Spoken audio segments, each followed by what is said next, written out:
And the final video of the day for now is Wolf Street, Wolf Richter, his website. Spain's new big bubble begins to wobble. Thinking, what new big bubble? They already had a bank fail, a couple of them, the second one getting ready to, after that first one. Santander, or whatever the hell it was, remember? What the hell is this? Tourism is now bigger than construction was during the real estate bubble. Since hitting rock bottom in 2013, Spain has been one of the biggest engines of economic growth in Europe, expanding at around 3% per year. And speaking of Spain, have you guys seen the video floating around YouTube recently? Some people enjoying the beautiful day on a Spanish beach. Loving life. And all of a sudden, this boat of refugees comes rushing into the shoreline, and they jump off this thing like a bunch of ants or cockroaches and run up the shoreline, while people are enjoying their day, their kids, their wives. Hey, what the? It was actually funny as hell, and yet kind of scary at the same time. Because if you thought about it, if those refugees decided, guys, when we get to shore, we have absolutely nothing. Let's mug some people as fast as we can, and we're going to be running anyway. So we're going to hit land, mug some people, take their belongings, and then we'll just run off and disperse the stuff among ourselves. I mean, it could happen that quick. And when you see how fast it happened, it was funny at first. This boat with refugees just kind of crash lands on shore and takes off. Everybody takes off. And then I thought, well, they could have ganged up on there's a number of them on there. They could have ganged up on some people with the quickness. I mean, it could have turned out scary. Anyways, since hitting rock bottom in 2013, Spain has become one of the biggest engines of economic growth in Europe, expanding at around 3% per year. But according to a report by the Bank of Spain, most of the factors behind this growth, such as cheaper global oil prices, the ECB's expansionary monetary policy, and the subsequent decline in value of the euro, are externally driven and transitory in nature.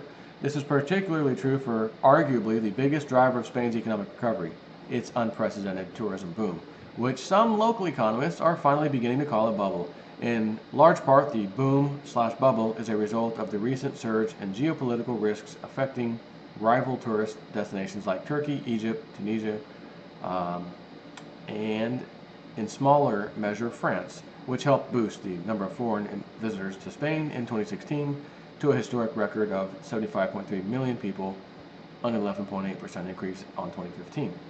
Based on first half figures for this year, the trend is set to continue at least for a little while longer. Between January and June 2017, 36.3 million foreign visitors came to Spain, an increase of 11.6% on the same period of 2016. But if recent developments are any indication, this year's surge in visitors could well represent Spain's tourism boom's final swan song. Rising tourism phobia. After years of growing public opposition to the unrestrained growth of the Barcelona tourist industry, the city has witnessed a rash of coordinated attacks against tourist targets led by Iran, the youth wing of the radical separatist CUP, or Popular Unity Candidacy Party.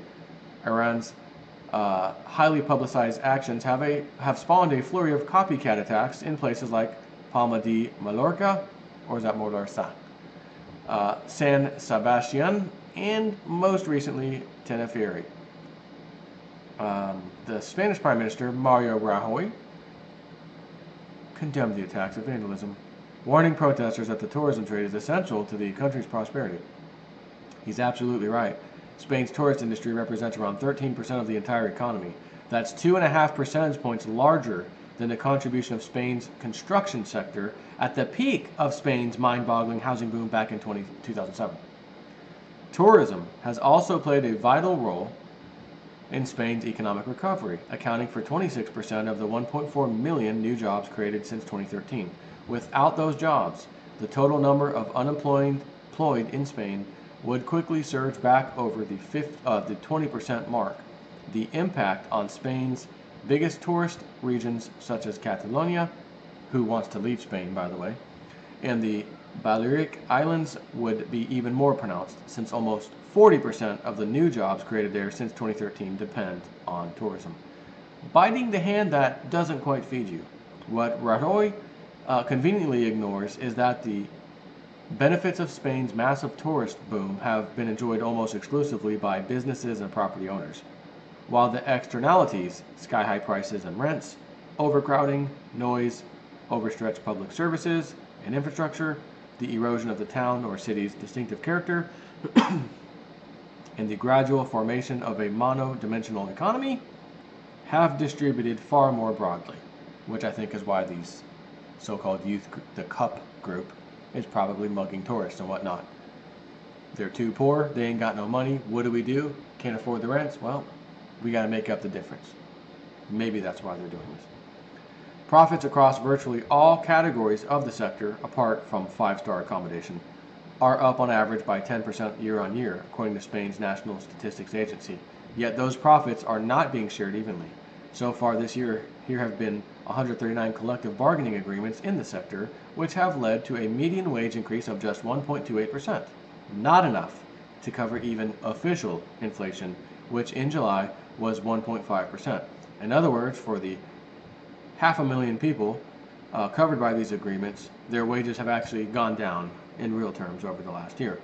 Many employers, in particular large hotel groups, have refused to raise salaries at all for their workers despite the eye-watering profits they're making. All this is happening against a backdrop of soaring rents. In July, rents in Spain increased year on year by approximately 10%, 9.6 to be exact. Year over year, 10%. Oh, you're paying $2,000 a month or 2,000 euros a month? 10% increase. Oh, just went up $200. You owe $2,200. Yeah, but I got a car payment. I got credit cards. I can't afford that. Oops. Sorry. The trend is most pronounced in the most popular tourist destinations like Santa Cruz de Tenerife, whatever, 15.7%. Alava, 15.6%. Barcelona, 14.3%. And the Balearic Islands, 10.1%. The limits of growth. For many businesses, investors, and lawmakers, the sky is the limit when it comes to the tourist industry's future growth potential. Yet many of Spain's hotspots are already so saturated that even the tourists are beginning to complain. In a recent study by the Barcelona City Council, 40% of the tourists surveyed thought that prices in the city were too high, while 59% believed that the streets and main sites were too crowded. Things have gotten so bad in Barcelona that even the Chamber of Commerce is calling for action, including a large hike in the tax day tripping tourists must pay to visit the city. 17 million of the 35 million people who visit the city each year do not even stay the night. Why? Because it's too damn expensive. The Chamber's president, Miguel Valls, lamented that Barcelona is living through a tourist invasion, and he called for fewer tourists and more quality. Which sounds odd. Guys, these guys are bread and butter. They're bringing in tons of money. But they're ultimately leading to the demise of your society in that area. High rents, high prices for everything, people can't live. Yeah, but the tourism's great, and a tiny handful of businesses, and we're doing great. It's not going to work out. Will not end well if this continues. So I can understand him calling a tourist invasion what it is, a tourist invasion. According to the world's biggest tourist operator, German-based TUI, Spain is already far too overcrowded, and European tourists should begin to look elsewhere for better deals, such as Cape Verde and Bulgaria.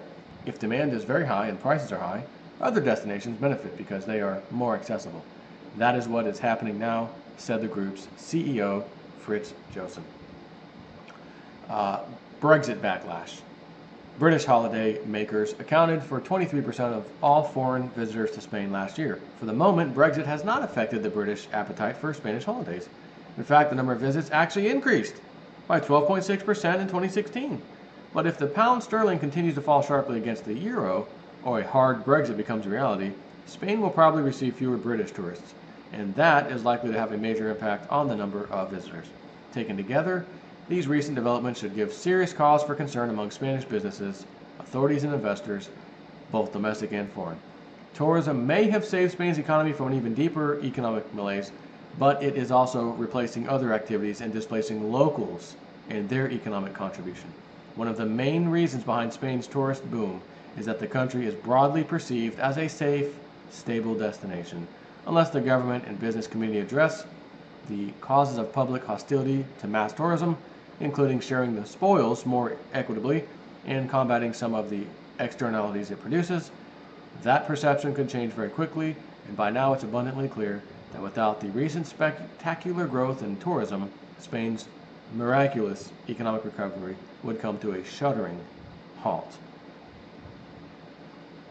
I'm done for the day, unless any very important news needs to come out, and I gotta rush out to the old car on my break or something. Take care.